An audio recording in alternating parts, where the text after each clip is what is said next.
A paz do Senhor, meus irmãos, é um prazer ter você aqui conosco para mais um subsídio da nossa Escola Bíblica Dominical. Dessa vez, nós estamos com a revista A Carreira, que nos está proposta o caminho da salvação, santidade e perseverança para chegar ao céu. E o subsídio dessa aula é a aula de número 6, as nossas armas espirituais.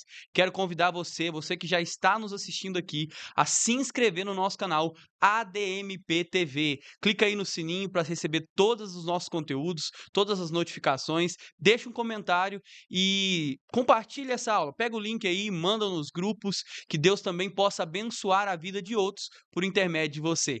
Então, sem demora, pega aí a sua Bíblia, a sua revista, seu bloco de anotação e a sua caneta. Vamos lá?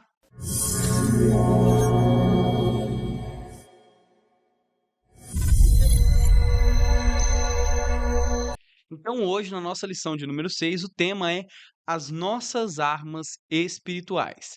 Na última lição, nós tratamos sobre os inimigos do cristão, e nessa, nós vamos falar sobre as ferramentas que o cristão deve desenvolver na sua vida, que ele deve ter presente na sua vida para vencer esses inimigos. E a pergunta eu já faria para o seu aluno diretamente: quais são os três inimigos do cristão? E deixaria eles novamente citarem que são três. O primeiro deles, o mundo, o segundo, o diabo, e o terceiro, e como nós falamos, o mais preponderante, o mais importante que nós precisamos controlar é a nossa própria carne. E nós vamos falar então sobre quais são as armas espirituais. E sem demora, eu já gostaria de trazer o nosso texto áureo que se encontra em 2 Coríntios, capítulo 10, verso 4, que está escrito o seguinte: porque as armas da nossa milícia não são carnais, mas sim poderosas em Deus para a destruição de fortalezas. Quem escreve, escreve Paulo. Paulo escreve para a igreja de Corintos, e a pergunta que fica é: por que ele escreve falando sobre isso? Nesse período, Paulo estava enfrentando inimigos contra o seu ministério. Eram acusações de falsos mestres que queriam de alguma forma, passar para a igreja que Paulo não tinha, autoridade em seu ministério apostólico, pois ele era humano, pois ele era passível dos sofrimentos, pois ele sofria, pois ele passava por dificuldades. E eles usam justamente, que vai ser construído, né, nesse verso 10, no capítulo 10, principalmente no verso 3 e 4, as acusações são: Paulo é humano, e por ser humano, ele não pode ser alvo, ou ele não pode, de alguma forma, ser usado por Deus, por ser humano, simplesmente um ser humano. E ele vai usar justamente o fato dele ser humano, mas as suas armas não serem o foco do porquê que ele vence os inimigos. E aí no verso 3, Paulo vai falar assim: embora andando segundo a carne, não militamos segundo a carne. O que Paulo quer dizer com andar segundo a carne é justamente que ele é humano, e por ser humano, a sua vida está sujeita à fraqueza, a sua vida está sujeita ao sofrimento. Então, ele vai estabelecer isso e dizer que não milita com questões humanas, com força humana, com poderio humano. E ele quer dizer justamente que não é com ferramentas como a inteligência, a engenhosidade, a sedução, a bela eloquência, com saberes humanos como a filosofia, a psicologia, seja qual for, não são essas características humanas propriamente ditas que vão fazer ele destruir os inimigos, mas são ferramentas que ele vai dizer: as armas da milícia não são carnais, elas são poderosas em Deus. Então, por que que elas são poderosas? Porque elas vêm de Deus. O fato de Deus ser o segredo para a vitória do cristão é o que Paulo está passando para a igreja. Nós somos vitoriosos não porque em nossas ferramentas humanas nós conseguimos vencer o inimigo, uma vez que, de fato, se nós utilizarmos ferramentas humanas, nós não teremos poder para destruir as fortalezas do inimigo no coração do homem. Não são uma bela eloquência, não é a sedução, não é justamente, né, não é Não é a inteligência, não é a sabedoria, não é a engenhosidade que fará o pecado ser destituído do coração do homem, mas serão ferramentas dadas por Deus. Porque se nós descermos, né, o nosso nível para o nível do inimigo, nós não venceremos essa batalha.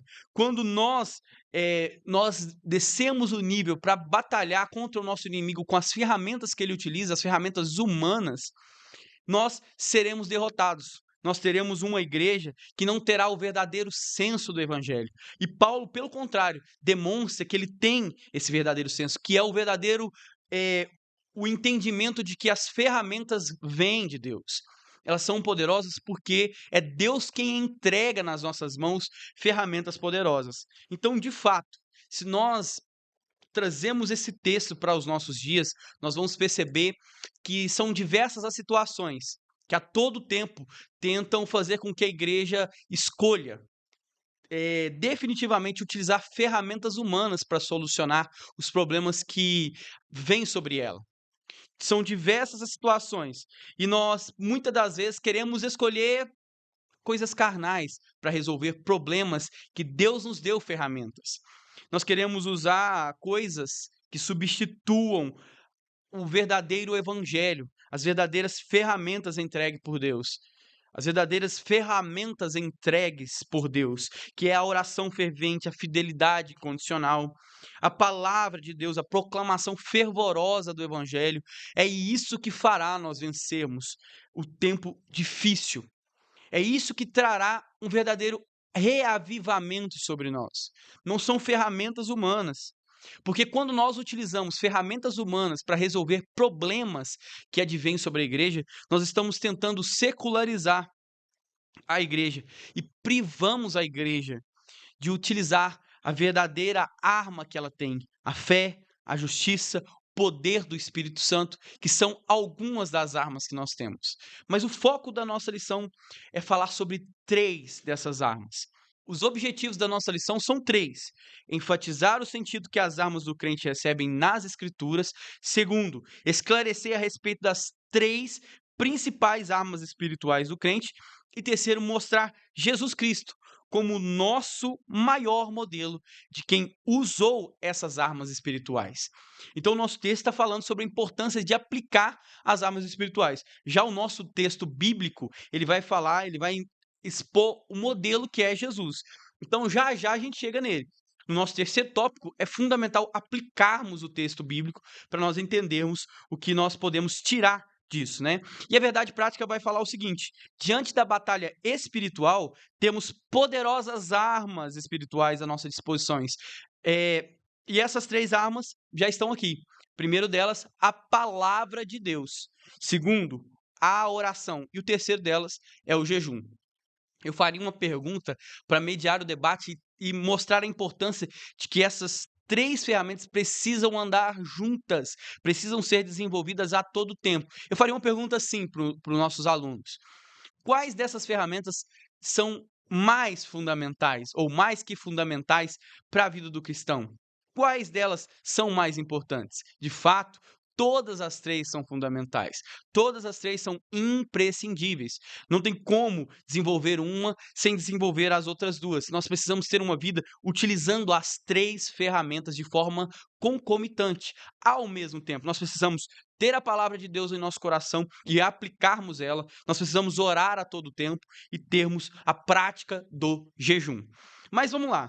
Nosso primeiro tópico, ele vai falar o seguinte: quais são as armas do crente? Ou já definitivamente trazer as aplicações e desmistificar aí quais são as ferramentas que nós podemos utilizar de acordo com o que a Bíblia nos traz como ferramenta.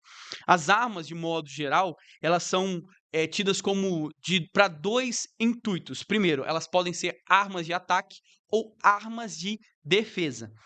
As principais armas de ataque são a espada, que nós vamos encontrar essa aplicação em 1 Samuel, capítulo 17, verso 45, a vara em Salmos 23, verso 4, a funda em 1 Samuel, capítulo 17, verso 40, o arco e a flecha em 2 Reis, capítulo 13, verso 15. Nós também temos a lança em Josué, capítulo 8, verso 18, e o dardo em 2 Samuel, capítulo 18, verso 14.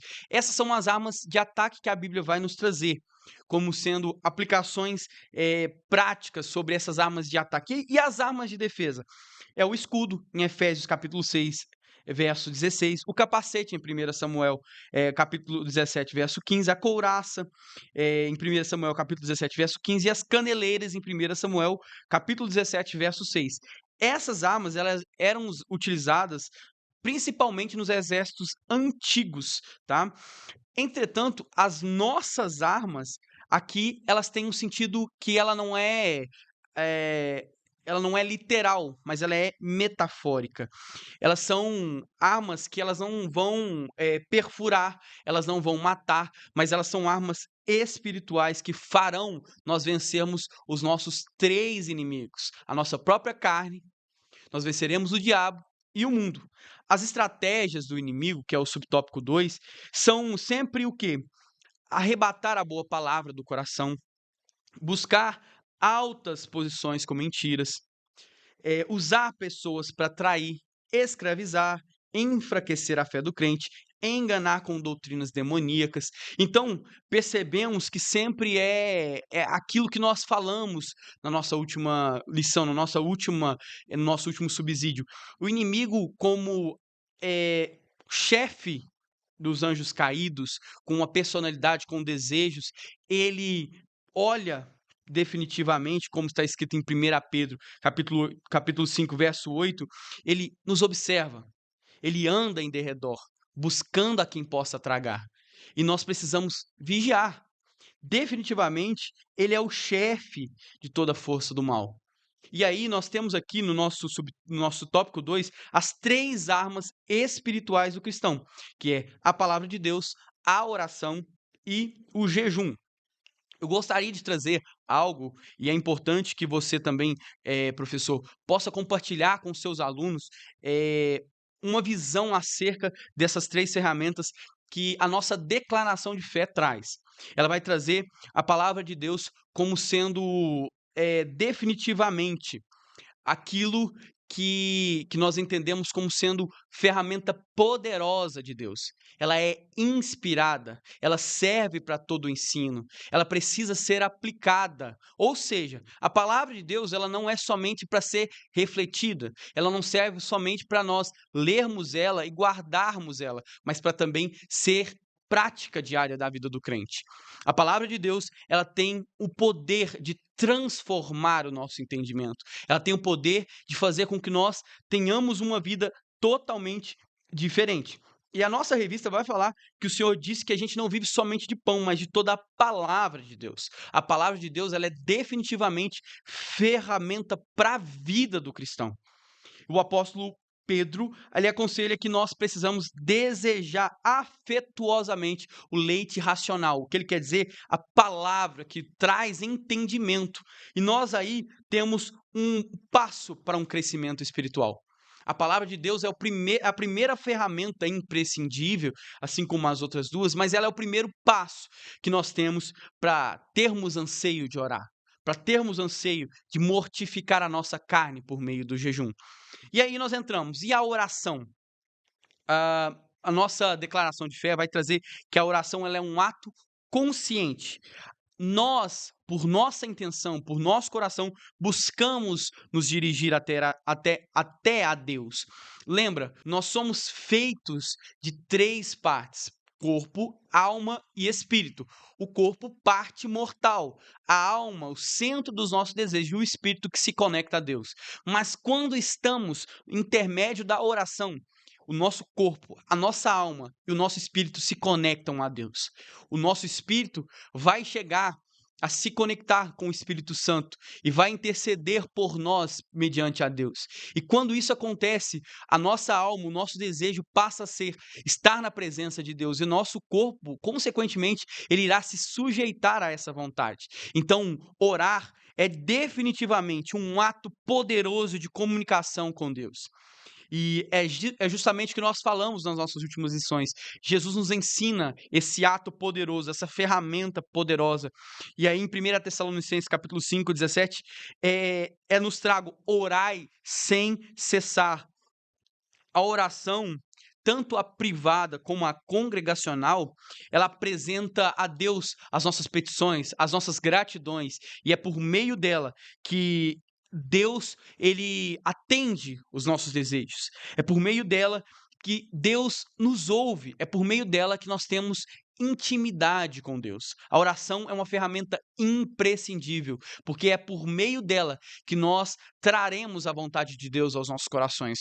A palavra revela aquilo que precisamos. A oração nos torna mais humildes, nos torna mais sedentos da presença dele. E o jejum? Aonde entra o jejum nisso? A nossa declaração de fé vai trazer que o jejum é uma prática que deve ser frequente entre nós. Ela deve estar na vida diária dos cristãos. Ela deve ser feita individualmente. E é importante trazer o entendimento de que para que jejuamos? O jejum, ele é um ato para mortificar a carne. Não tem como, e portanto, jejuarmos para outros. Jejuamos para mortificar a nossa própria carne, para nos santificarmos. Então, quando nós formos jejuar, devemos entender que isso é um ato de moti mo esse é um ato de mortificarmos a nossa carne, sujeitando a nossa carne à vontade de Deus. Então, o jejum, ele é bíblico, ele é a abstinência do alimento acompanhada de uma atitude pessoal de contrição, de dedicação, de devoção. É dedicar o nosso tempo a Deus. Então, quando estamos em jejum, não somente nos abstemos do alimento, porque isso se chama regime. Nós precisamos entender que é a abstinência do alimento regida ou acompanhada de uma atitude de contrição, de devoção, de investirmos o nosso tempo a Deus, de afastarmos daquilo que não nos aproxima de Deus. Então, definitivamente é um tempo de investimento na presença de Deus. E aqui nós entramos, voltando para a nossa revista, né? Voltando para o entendimento da nossa revista, a oração e o jejum, então, eles são tragos aqui como sendo uma cadeia. A palavra de Deus, a oração e a prática do jejum são três ferramentas espirituais fundamentais na vida do cristão. E aí, nós vamos entrar no nosso terceiro tópico, que é Jesus Cristo, nosso maior modelo. Então, antes de ler esses subtópicos, antes de nós entrarmos nesse subtópico, antes de você ler com seus alunos, é importantíssimo voltarmos lá no nosso texto bíblico. Nosso texto bíblico ele está localizado em Lucas, capítulo 4, do verso 1 ao verso 4 e do verso 16 ao verso 20. É importante, professor, se limitar a essas posições, a esses trechos que o nosso comentarista, pastor Osiel, traz, para justamente podermos destrinchar algumas questões relativas ao texto que nós não conseguiríamos se nós fôssemos ler todo o capítulo 4. Mas ele traz aí do verso 1 ao verso 4 e do verso 16 ao verso 20. Então, vamos lendo e vamos comentando.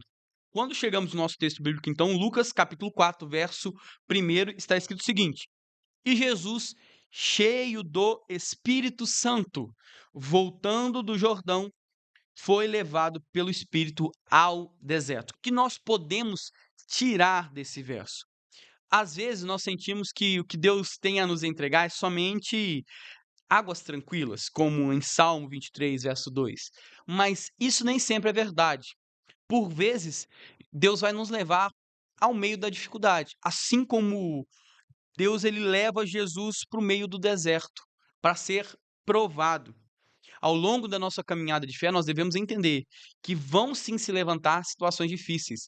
Vai sim se levantar o inimigo, vai sim se levantar o diabo, vai sim se levantar o mundo contra a igreja. E muitas vezes vai se levantar a nossa própria carne, querendo definitivamente vencer sobre nós. Mas nós devemos entender que quando nós enfrentamos essas tribulações, primeiro, primeiro de tudo, nós precisamos ter essas ferramentas nas nossas vidas. E esses versos que aqui estão presentes no nosso texto bíblico, vai demonstrar isso claramente. Então, nós estamos no meio do deserto. O que nós precisamos pensar? Será que esse ato, ele é um ato que as minhas decisões ou os meus pecados acarretaram? Porque se isso for, preciso pedir perdão a Deus, me arrepender dos maus caminhos e voltar ao caminho verdadeiro, da verdadeira fé. Mas se não é esse o caso, precisamos entender que Deus quer nos conduzir por meio do deserto, assim como ele faz com Jesus. Durante 40 dias, Jesus foi tentado. No verso 2 está escrito o seguinte: e 40 dias foi tentado pelo diabo. E naqueles dias não comeu coisa alguma e, terminando eles, teve fome. Por que era necessário, a pergunta que fica, por que foi necessário Jesus passar por essa tribulação? Por que era necessário que ele fosse tentado? Primeiro, a tentação ela faz parte da vida do crente, ela faz parte da experiência humana. Para Jesus ser humano completamente, era necessário que ele enfrentasse essa tribulação. Segundo, também era necessário que Jesus desfizesse a obra de Adão. Então, quando nós vemos Jesus passando por essa tribulação, por essa tentação, assim como também Adão e Eva foram tentados, Jesus, diferentemente de Adão, ele não cedeu à tentação, ele não pecou. Pelo contrário, ele foi vitorioso, ele venceu.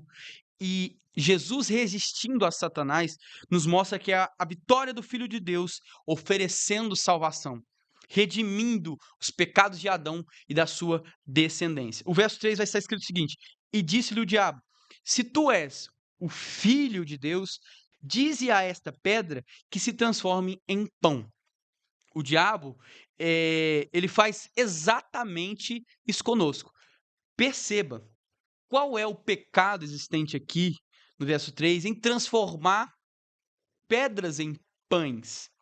Até porque, no verso 2, diz que Jesus teve fome. Parece, ou é muito parecido com o que o diabo faz conosco. Muitas das vezes, ele não vai fazer com que nós entendamos assim que o pecado ele está no ato, mas o pecado está na intenção. Qual a intenção que o diabo faz com que Jesus transforme essas pedras em pães? O diabo ele tenta fazer com que Jesus tome atalho, que ele resolvesse um problema, um desejo imediato, às custas dos seus objetivos futuros. Usar o poder não para os objetivos a qual ele vem, e depois ele vai dizer, mas para um desejo próprio, para satisfazer uma vontade própria. É buscar o conforto ao invés do sacrifício da disciplina. É Satanás trabalhando, persuadindo, tomando uma atitude com a motivação errada. E aí a gente precisa entender que muitas das vezes nós não somos tentados nas nossas fraquezas. E por isso, e muitas das vezes é por isso que tem muito cristão sendo vencido. É porque o inimigo ele não vai tentar sempre nas suas fraquezas. Assim como ele fez com Jesus nesse caso, em meio ao deserto, ele tenta Jesus naquilo que ele é forte, em seu poder, mostrando que naquilo que Jesus tem domínio, naquilo que Jesus tem controle, que era o seu poder, ele poderia ser utilizado com a intenção errada. Ele poderia usar para transformar pedras em pães, ou governar os reinos do mundo, ou até convocar anjos para o servir. Mas é aquilo de trocar um desejo momentâneo por algo futuro, por algo maior. Trocar um desejo que é individual por um propósito que é maior.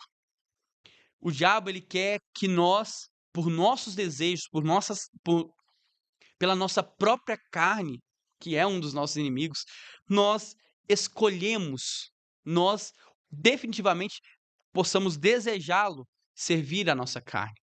E aí está o fato de que muitas vezes nós iremos errar. Mas aí é impressionante a resposta de Jesus no verso 4.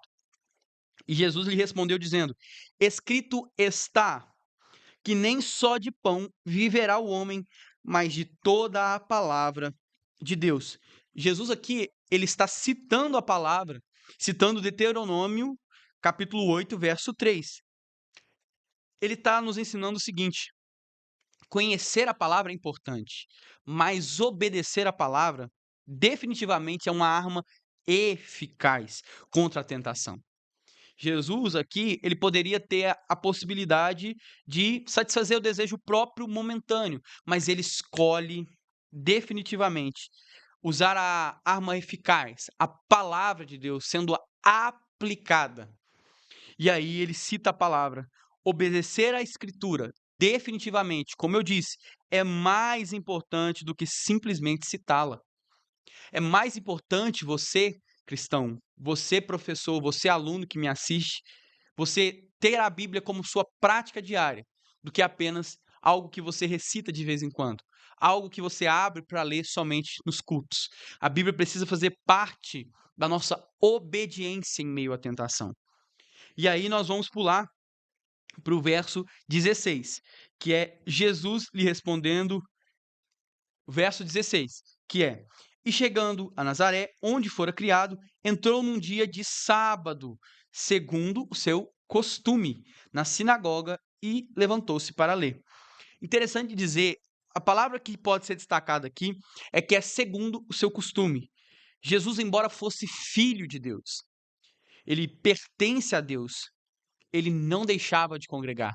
Era costume de Jesus sempre comparecer aos cultos. Ele dá o exemplo. Jesus nos ensina que precisamos necessariamente sermos exemplos. Espera aí que já vamos aplicar as nossas 3 ferramentas em Jesus como sendo o nosso modelo. O exemplo de Jesus nos mostra que nós precisamos ter uma adoração regular. Precisamos o adorar de forma frequente em nossa vida. A adoração a Deus precisa fazer parte do costume da nossa vida. E não é por ser costume que é monótono. E não é por ser monótono e costumeiro que devemos tratar como algo banal. É um momento sempre único, importantíssimo na nossa vida. O verso 17 vai estar escrito o seguinte: E foi-lhe dado o livro do profeta Isaías, e quando abriu o livro, achou o lugar que estava escrito. Então aqui, nos cultos da sinagoga, nesse período, é importante dizer que aqueles que frequentavam tinham sempre uma oportunidade ou de ler, ou de comentar, ou de simplesmente comentar algo que foi lido anteriormente. Então Jesus, ele lê de forma mostrando, né, que a palavra ela tem primazia, porque ele se levanta para ler. Era o costume. E ele vai ler o seguinte, no verso 18: O Espírito do Senhor é sobre mim, pois que me ungiu para evangelizar os pobres, enviou-me a curar os quebrantados do coração, e apregoar a liberdade aos cativos e dar vista aos cegos e pôr em liberdade os oprimidos, a anunciar o ano aceitável do Senhor. Então nós temos o verso 18 e o verso 19. No verso 18, ele está fazendo uma citação à Septuaginta, com algumas variações. Por que que Jesus fala que um dos seus propósitos é justamente evangelizar os pobres, pregar para os pobres? Por justamente os pobres serem aqueles que têm mais aceitação ao ouvi-lo, por entenderem a sua necessidade em Jesus, por entender a sua própria fraqueza. Ninguém é importantíssimo entender isso. Ninguém, seja rico ou pobre, ele consegue encontrar Jesus até que ele perceba que ele está destruído espiritualmente. Nós precisamos entender que o fato aqui de ser pobre não está ligado apenas à condição financeira, mas o fato de entender a sua realidade humana, o seu caráter caído, entendendo quem és verdadeiramente. Então, quando nós entendemos quem somos, entendemos que somos pobres. Somos pobres espiritualmente falando. E entendendo isso, nós precisamos entender que nós precisamos confessar a Cristo. Então, ele veio para pregar e evangelizar os pobres. Pobres aqueles que entendem a sua fragilidade humana. Mas não só isso, ele também foi enviado para curar os quebrantados do coração. Consolar aqueles cujas circunstâncias os desprezaram, ou os seus pecados os tornaram definitivamente alguém que sofre por isso. E é interessante dizer que ele enviou para curar aqueles que entendem a necessidade. E aí no verso 19, apregoar a liberdade aos cativos, aqueles que por seus pecados estão aprisionados. Por Jesus existe liberdade. E ele vai falar: vim também para dar vista aos cegos. Cego não é somente aquele que literalmente não enxerga, mas é aquele que vendo não consegue perceber a grandiosidade do evangelho. E é isso que Jesus está dizendo, de forma que o próprio capítulo 4 vai dizer que eles não entenderam. Mas ele cerrando o livro, ele fechando o livro, literalmente, quando ele se assenta, todos os olhos estavam fitos nele. Porque aquele que manuseia bem a palavra, ele gera a atenção. E isso Jesus nos ensina. E aí, como que esses versos eles podem ser aplicados à temática que nós estamos tratando no tópico 3, que é justamente Jesus Cristo sendo o nosso modelo. Jesus Cristo ele vence o diabo com a palavra. Em meio ao deserto, quando o diabo o tenta no seu ponto forte, o que Jesus vai nos ensinar é que ele vence o diabo citando, não só citando, como nós vimos, mas aplicando, trazendo para a prática a palavra. Não é só de pão que vive o homem, mas de toda a palavra que sai da boca de Deus. Nós precisamos entender que a palavra de Deus, ela é importantíssima na nossa vida. Outra, né, que nós lemos também, é que ele deixa claro que a palavra de Deus, ela precisa estar presente na nossa batalha. Ela precisa ser citada em nossa vida e aplicada. Jesus também nos ensina uma vida de oração. Lucas ele vai mostrar que sempre Jesus, em diversas passagens, ele se retirava para orar. Em Lucas capítulo 5, capítulo 6, capítulo 9, ele orava pelos apóstolos, pela igreja, pelos algozes, por Simão, pelos que se encontravam no túmulo de Lázaro. Jesus, ele nos mostra que ele investia tempo em oração. Ele sempre selecionava um lugar reservado, buscava a Deus com horário de prioridade. Oração deve ser prioridade na vida do crente. Oração não é tempo que, quando sobrar eu vou investir na oração. Não, deve ser primazia na nossa vida. Nós precisamos orar, como nós falamos nessa lição, sem cessar. E aí nós chegamos no nosso tópico 3, vivendo uma vida de jejum. Além de meditar na palavra, assim como ele fez lá na sinagoga, assim como ele citou para o diabo e o venceu, Jesus ele perseverava na oração. E além de perseverar na oração, o Senhor ele jejuava, assim como mostra o capítulo 4. Ele jejuava para nos mostrar o exemplo, para demonstrar o exemplo, porque é importantíssimo entendermos que o jejum ele faz parte da vida de um crente que participa do processo de santificação. Lembra? Processo de santificação. Santificação ela é pontual, processual e ela será final quando formos glorificados. Na doutrina, glorificação, nós entendemos que teremos um corpo glorioso. Mas no processo, o jejum nos aproxima de Deus e mortifica a nossa carne. É uma balança, como nós sempre falamos. Ou nós daremos vazão à nossa carne e o nosso espírito, ele não conseguirá vencer sobre a nossa carne, ou nós daremos vazão ao nosso espírito e ele subjugará as nossas vontades, a nossa alma e o nosso corpo. O jejum, e é importante dizer isso, ele tem que ser parte da vida do crente, exceto aqueles que têm problemas de saúde. É importantíssimo nós entendermos e entrarmos nessa meditação para não colocarmos a nossa vida em risco. Então, se for jejuar, entenda, você precisa estar com sua saúde em dia. Então, sob orientação médica, busque orientação médica. Se estou jejuando e não estou me sentindo bem, é importante ter essa questão. É sob orientação médica. Se você está jejuando, não está se sentindo bem, é importante que consulte um médico. Mas nos demais casos, o jejum ele é a forma que nós tornamos mais sensíveis. Lembra que nós falamos que a palavra de Deus ela tem poder de trazer ao nosso coração, transformar o nosso coração contrito? A oração nos traz a meditação e é o jejum que nos torna mais sensíveis a ouvir, a entender, ouvir a voz de Deus definitivamente. E é importantíssimo entendermos que essas três ferramentas elas andam juntos. Muitas das vezes, a distância do problema até a solução é a distância dos seus joelhos até o chão. É importantíssimo entendermos que a oração, o jejum e a palavra de Deus são 3 ferramentas poderosas que nos farão vencer os nossos inimigos.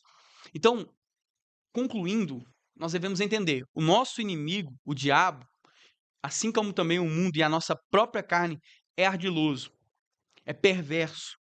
Não podemos ignorar suas estratégias que muitas das vezes se levanta contra nós. E contra eles nós venceremos com nossas 3 ferramentas: palavra, a oração e o jejum. Essas armas é elas que promovem que nós tenhamos um fortalecimento, que sejamos mais sensíveis, que nós possamos viver uma vida de meditação na palavra do Senhor, e assim nós teremos uma vida assim como Jesus nos deixou como exemplo. Citando não somente, mas aplicando a palavra, tendo a palavra como importante, vivendo uma vida que o jejum faz parte dela e que em todo momento nós oramos sem cessar. É somente assim que venceremos as estratégias e levantes do maligno contra a nossa vida. Professor, eu quero te agradecer por essa oportunidade. O meu pedido é que Deus possa te abençoar, que Ele possa usar você lá na sua classe, na sua sala de aula, nesse domingo, e que Deus, por intermédio da sua graça derramada sobre as nossas vidas, possa fazer com que nós tenhamos uma vida de jejum, uma vida de oração e uma vida em meditação à palavra que Ele nos entregou. Deus te abençoe, até uma próxima aula, e já quero aproveitar. Você que ainda não é inscrito, se inscreva, ADMP TV, clica aí no sininho para receber todos os nossos conteúdos, notificações, e deixa um comentário. Compartilhe essa aula. Até lá. Deus te abençoe.